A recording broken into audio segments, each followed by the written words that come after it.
Üdvözlök minden kedves nézőt, én Matthew vagyok, ez pedig itt a Tixter Studios, a mai napon pedig beszéljünk a 2026-os Oscar-díját adóról és arról, hogy miért nem vagyok megelégedve vele. Szóval tudom, nagyon varált a videó az így, másodnak a csatornán, de úgy gondolom, hogy egy ilyen videóban több a filmről is tudok beszélni egyszerre, amikről amúgy külön videót nem szántam volna. Emellett idén volt az első olyan év, vagy inkább a tavalyi, ahol egész évben figyeltem, mik lesznek az Oscar esélyesek, és én is próbáltam lehető legtöbbet megnézni, legalábbis azokat, amik érdekeltek főként, de úgy gondolom, hogy a fő felhozatalból elég sokat meg is tudtam nézni. Hogy miket is láttam? Nos, egészen pontosan a One Battle After Another-t, a Forma 1-et, a Frankenstein-t, a Sinners, a Hamletet, a Train Dreams és a Marty Supreme-et, amit egyről listán kétszer is megnéztem. Ami még nagy öröm volt számomra, hogy ebből 3-at most tudtam megnézni. Na jó, az így kivontva mégsem annyira jó, de hé, ez is valami azért. Nagyon nehéz itt ezeket megnézni moziban, meg amúgy is a Train Dreams, a Frankenstein Netflixes filmek, szóval máshogy nem is lehetett volna. Na de ami lényeg a lényeg, hogy ebben a videóban szeretnék végigmenni az összes fő kategórián, meg azokon, amik nekem érdekesek voltak, és elmondom a véleményem, hogy mit gondolok a győztesekről, kinek kellett volna nyernie, és ki vagy mi volt az én kedvencem tavaly azon az adott téren. Úgy gondolom, hogy egy kifejezetten erős év volt a tavalyi, és sok emlékezetes Oscar és nem Oscar filmet kaptunk, ettől függetlenül úgy érzem, hogy a díjátadó közel sem sikerült ennyire jól. Na de akkor is húznám az időt, kezdjünk is bele. Azon, hogy belekezdenénk a konkrét kategóriákba, akiket kiválogattam, még nem szót akarok mondani két győztesről, akinek olyan örültem, ez pedig nem más, mint a Best Sound és Best Score. A Sound kategóriát és egyetlen győzelmét is itt az F1 nyerte, amit első évben megérdemelt volt. Csodálatos volt a hangzása és hangeffektje ennek a filmnek, és hibátlanul láthatták, hogy milyen hanghatások vannak egy ilyen versenyzésben. Legalább ezen a téren remekelt a film, ha már a történet nem lett valami jó. Aztán a másik pedig a Best Music, pontosabban Original Score kategória, amit a Sinners és a már kétszeres Oscar győztes Ludwig Göransson nyert. Már amikor néztem a filmet, akkor tudtam, hogy ő fog nyerni, mert egyszerűen csodálatos lett a Sinners zenéje, és a film egyik legnagyobb élményét adta nekem. Így később sem volt hozzá, hogy Ludwig újra meg fogja nyerni. Úgyhogy ez lett volna a plusz két kategória, amit ki akartam emelni, most pedig nézzük meg azokat, amiket kiválogattam nektek. Best Film Editing. Győztes One Battle After Another, akinek nyernie kellett volna a Marty Supreme, és az én kedvencem a Marty Supreme. A filmvágás kategória talán az én személyes kedvencem, jó magam is ez a területen vagyok a legjártasabb, hála a közel 10 videózásnak, és jövőben szeretnék még többet ezzel foglalkozni, akár főállásban is. Ettől függetlenül az idejében piszis oldást okozott nekem itt az Oscar. Egyáltalán akarom elvenni a One Battle After Another-től az érdemet, mivel valóban remekül volt megvágva a film, nagyon dinamikus, izgalmas volt, ami talán az egyetlen dolog volt számomra a filmben, ami fenntartotta bennem az érdeklődést, hogy végigüljem. Viszont tényleg ez volt legjobban megvágva? Én ezt kétlem, viszont talán az egyetlen, ahol ezt a filmet választanám a Sinners előtt, mivel ugyanaz is nagyon szépen volt megvágva, közel sem volt ennyire extrém, mint ez. Azonban számomra a tavalyi év egyértelmű fénypontja a Marty Supreme volt. Marty Supreme egy nagyon hosszú és végtelenség szertágazó történettel rendelkező film, amit a vágás tartott egyben, és ez olyan szinten tette, hogy a film kb. Fejnek érződött nekem, annyira pörgősre és ingergazdagra lett csinálva. Lehet valakinek ez már túl sok volt, és őszintén én magam is jobban preferálom a lassabb, megfontoltabb filmeket, mint az ilyen adrenalin bombákat, de ebben az esetben ez jól működött nálam, és a filmet is ezt tudta igazán élvezhetővé tenni, plusz így lehetett a legjobban elmesélni ezt a nagyon magas fokon izzó filmet. Úgyhogy picit csalódott voltam itt, de ezt még el tudtam fogadni.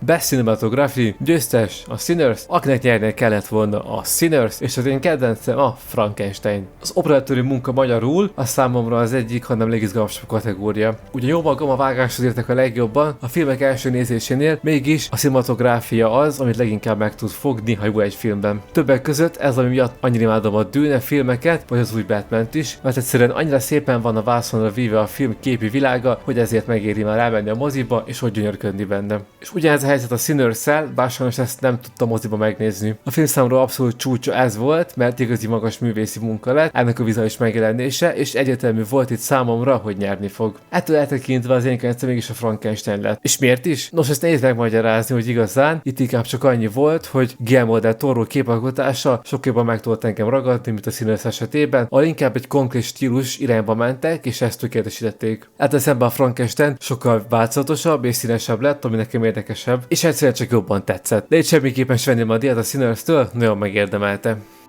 Best Animated Feature Film, a győztes a K-pop Demon Hunters, akinek nyernie kellett volna az Arco vagy az Utopia 2, és az én kedvencem a Chainsaw Man. És akkor elkezdtünk az a kategóriához, ahol most ki fog velem törni az anime és megmondó emberénem. Ez a kategória egy vicc lett. Pusztán az, hogy a K-pop Demon Hunters jelölve lett, míg egyetlen anime sem gondol ki itt a Demon Slayer és a Chainsaw Man filmekre, már önmagában felháborító és nagyon nagy tiszteletlenség a japán animációval szemben. De kezdjük az elejéről. A K-pop Demon Hunters nem egy Oscar film. Itt nincs miről beszélni. Egyszerűen semmi hely nincs ott. Jó volt a film? Igen, szórakoztató volt. Szép volt? Nagyon is, hiszen a Sony csinálta. Az év legszebb animációs filme lett? Igen, de ez nem egy népszerűségi díj, hanem művészeti díj, viszont úgy néz ki, hogy ezt évről évre elfelejtik a szavazók, és csak odaadják annak a filmnek, ami eléggé népszerű volt. És a legjobban fáj, hogy tavaly a Flow nyerte, amely csodálatos film lett, és összesen lehet hasonlítani a K-pop Demon Hunters-szel, ami nem több, mint egy szórakoztató, vicces és egyszernézős film, aminek a története közepesen átlagos, és félreértés ne essék. Nagyon örülök, hogy kóra és reprezentációt és elismerést kapott ezen a téren, de az, hogy egy ilyen filmmel nagyon elszomorított. Hogyha már a több jelölt közül kellett volna nyernie valakinek, akkor inkább az Arco Zootopia 2, mert ezek sokkal több művészeti értékkel, komolyan mondnivalóval és történettel rendelkeznek, és ez az, amiért a díjat adni kéne. De persze az ideális győztes számomra a Chainsaw Man film lett volna, ami eddig életem egyik, hanem legjobb animációs film élménye volt moziban. Egy nagyon szép és keserűen fájdalmas történetre rendelkező film, amit elborult stílusa miatt nem sok nyugati ember tud elfogadni, de az, aki megérti és megszíteli azzal, hogy megnézi, az nem fog ebben csalódni. Ugyanez elmondható a Demon Slayerről, de ebben az esetben a Chainsaw Man, ami nekem jobban tetszett. Úgyhogy ez a kategória számomra az év abszolút csalódása lett. Best Writing, Adapted Screenplay. Győztes One Body After Another, akinek nyernie kellett volna a Frankenstein, és az én kedvencem is a Frankenstein. Ez a kategória ismét nagyon érdekes, viszont közel sem annyira fájdalmas nekem, mint mondjuk az animáció az előbb. A győztes itt is a One Battle After Another lett, ami őszintén meg tudok érteni, viszont valahogy mégsem érzem helyes választásnak. Ez főként azért van, mert bár technikailag ez egy adaptáció, de mégsem teljesen. Ugyan a film hivatalosan a Vineland című könyv adaptációja, valójában ez egy inkább szabadabb megfilmesítése, és sok mindenben nem a könyvet követi. Így igazából csak amiatt nem tudom ide sorolni, mivel ebből a szempontból nem egy jó adaptáció ez a film. Ugyanakkor meg tudom érteni, hogy miért is lett jelölve, hiszen mivel egy könyvön alapszik, nem lehet eredeti sem. Viszont akit én akartam volna nyerni látni, az a Frankenstein, mert szerintem az messze a legjobb és legszebb feldolgozása az eredeti történetnek. Ugyanakkor, ha az előzőikám szerint megyünk, akkor ugye ez sem egy adaptáció a könyvnek, hiszen hogy Thomas Anderson, Del Toro is sok szempontból újra gondolta a történetet, és ugye az egész világot. És mivel egyik könyvet sem olvastam, így egyértelműen én vagyok erre a legjobb ember, egyszerűen csak az én személyes véleményem az, hogy a Frankenstein összességében egy jobban megírt, adaptált forgatókönyv lett. Ebben az esetben nem is annyira a győztessel van a problémám, hanem inkább a kategóriával. A következő Best Writing Original Screenplay győztes a Sinners, akinek nyernie kellett volna a Sinners, és az én kedvencem a Marty Supreme. Na igen, kérdem én, hogy miért van két kategória erre? Jó, oké, értem én, hogy miért, mivel az egyik teljesen eredeti írás, míg a másik nem, így nem fel összevetni őket, de mint az előbb is mondtam, az adaptálás kategóriában szinte már nem is azok vannak, hanem csak ilyen valamin alapszó filmek. Így én azt gondolom, hogy senkinek sem fájna, ha a kettő inkább egy kategória lenne, legjobb írás címen, és mindentől függetlenül néznénk azt, hogy melyik filmet a legjobban megírva. Vagy ha mindenképpen kettő kell, akkor az adaptálás legyen szigorúbb, ahol csak konkrét és egyértelmű adaptációk vannak, nem ilyen KB-k. De mindegy, térjünk rá inkább erre a díjra, mert a Sinners nyert, teljesen jogosan, egy nagyon szép és gondosan megírt történet lett ez, és minden díjat megérdemel. Az van nekem a vége a filmnek, ami az ilyen picit fura lehet, aki tudja, azt tudja. És bár értem, mit akar ábrázolni, valahogy azt érzem, hogy az emberiség azon része, bármennyire is elítélendő, amit csinál, nem lehet volna szükséges ennyire eltonozott módon bemutatni. Így igazából csak is amiért mondanám én, hogy a Marty Supreme lett a jobb, mivel sokkal következetesebben lett megírva az egész történet. Azon miért még tovább mennénk a férfi díjazottakra, néhány szó a két női győztesről. Mivel ebben az esetben mindkettően elégedett voltam. A legjobb női mellékszereplő Amy Madigan lett, és ugyan nem láttam a Weapons-t, minden ismerésebb neki, mert amit tudok a filmről az, hogy csodálatos és hátborzongató alakítást hozott Gladys Lily-ként. A főszereplő nyertes pedig Jessie Buckley lett, aki Agnes játszotta a Hamletben, ami magában nagyon szép és érzelmes film lett, de az abszolút legkiemelkedőbb része számomra Jessie alakítása marad, aki olyan érzelemmel és fájdalommal tudta megtölteni Agnes személyét, hogy az valami elképesztő. Ritkán tud karakter engem érzelmileg ennyire, főleg szomorú érzelmekkel megfogni, de neki most sikerült, és ezt az érzést valószínűleg sose felejtem el. Úgyhogy minden ismerésem meg két csodálatos hölgyeménynek, de térjünk is át a kevésbé szép részére. Best Actor in a Supporting Role. A győztes Sean Penn, akinek nyernie kellett volna Jacob Elordi, és az én kedvencem Jacob Elordi. Oké, értem, nem kell megkövezni, meg tudom érteni, miért rohant egy gyors dislike-ot nyomni, és kommentet írni, hogy te iskolázatlan vidéki paraszt Matthew, nem mondhatsz ilyet, a további filmes tartalmakat akarsz csinálni.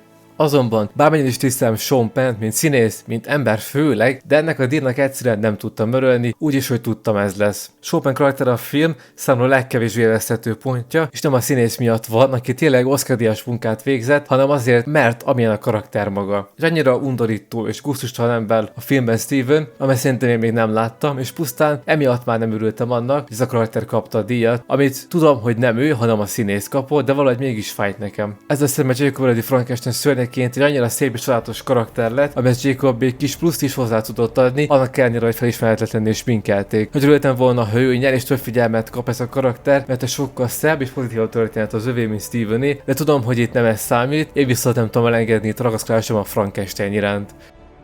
Best Actor in a Leading Role, a győztes Michael B. Jordan, akinek nyernie kellett volna Timothée Chalamet, és az én szíves kedvencem Robert Pattinson. És akkor jön az igazi szörnyűködés, mert ami itt történt, az egy rablás volt fényes nappal. Nem tartozom azon emberek között, hogy kutálják B. Jordant, mert ezt a díjat kapta, mert ő is megérdemelte, hogy nagyon játszott el mindkét szereplőt a filmben, és ha van, aki jogosan megérdemelte ezt a díjat még, az ő. De a szomorú helyzet az, hogy hát most Timothée díjat kellett volna, hogy legyen. Semmiképpen nincs most arról beszélni, hogy milyen hülyeségek vannak a balettről meg az operáról, ez teljesen releváns a díjjal kapcsolatban, és is az adott színész alakítása számít, és amit Chalamet lerakott az asztalra, az az egész évtized egyik legjobb és nem alakítása volt. Jobb volt, mint a Dűnében? Nem annyira, de közel volt ez is ahhoz. Egy ennyire réteget és két igazi gyökeret, szerintem kevés ember tudott volna ilyen jól eljátszani, és szerintem abba a kevés emberbe B. Jordan sincs benne. Nagyon igazságtalannak éreztem, hogy végül nem ő kapta, mert persze még fiatal és biztosan lesz esélye még, meg DiCaprio is 41 évesen nyert először, de itt most nem is erről van szó, hanem nem a legjobb színész nyerte meg, hanem a nem a megosztó, biztos választás, és ez az, aminek nem tudok örülni. De mondok egy jobbat. Ha mindenképp olyan színész kellett, hogy nyerjen, aki két szerepet játszott el, akkor mi van Robert Pattinsonnal? Annak, aki nem tudná,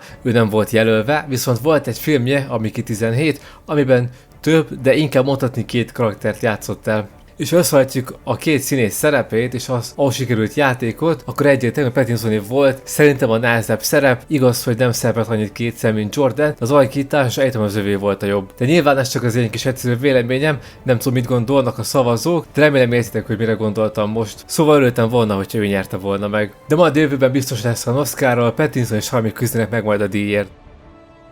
Best Directing győztes Paul Thomas Anderson, akinek nyernie kellett volna Ryan Coogler, a kedvencem pedig Guillermo del Toro. És akkor ezek az utolsó kategória, amiről szintén egy picit közösen szeretnék beszélni, mivel eléggé hasonlóak, és aki itt nyer, annak általában film lesz a legjobb film is, és ez idén is így lett. Már sok korábbi résznél fejtettem ki, hogy mik nem tetszettek a One Battle After Anotherben, de eddig még azt konkrétan nem mondtam ki, hogy nem csak bizonyos dolgok nem tetszettek, hanem úgy a film egészében nem tetszett annyira, és szerintem közel sem egy olyan nagyszerű film, mint sokan mondják. Thomas Anderson olyan érdekes rendező, és eléggé egyedi a maga módján, viszont nekem ez volt a legelső film, amit láttam tőle, és nem tudott nagyon meggyőzni. Egy olyan zavaros film lett, és sokáig az ember is tudja, hogy egyáltalán miről fog szólni. A film első kb. 40 perce, szóval teljesen felesleges, és inkább időhúzás. Utána kezdődik csak igazán a történet, és onnantól egy többnyire konzisztens, de még utána is nagyon sokat ugrál és változik a stílusa, ami nem egy annyira rossz dolog. Itt inkább az a gond, hogy ez a történet számomra egyáltalán nem érdekes. Éppen egy jobban örültem volna, ha Ryan Coogler nyeri meg, mert számomra a kettő fél közül úgymond ő volt az, aki szerintem jobban megértette a történetét, és azt, hogy ezt hogyan kell vászonra vinni, vagy eljutatni az emberekhez. Nagyon határozott és tiszta vízója van azzal kapcsolatban, hogy mit akar csinálni, és nagyon tetszik ez a filmében is. Kivéve az utolsó részt, amit már korábban is említettem, az nagyon nem illett oda szerintem, legalábbis ennyire eltúlzott módon. És akkor emiatt van az, hogy az én kedvencem inkább Guillermo del Toro lett. Azonban amellett se beeltünk el, hogy a három közül az egyetlen, aki már nyert díjat, még 2018-ban, így elég egyértelmű volt, hogy ő nem fog nyerni, nagyon ritkán nyer egy rendező kétszer. Közel 100 év alatt mindössze 21 darab ilyen volt. Na jó, tudom, ez nagyon sok így kimondva, de valóságban ez nem annyira. Főleg, hogy 1990 óta csak 4 ilyen személy volt: Clint Eastwood, Steven Spielberg, Alejandro G. Iñárritu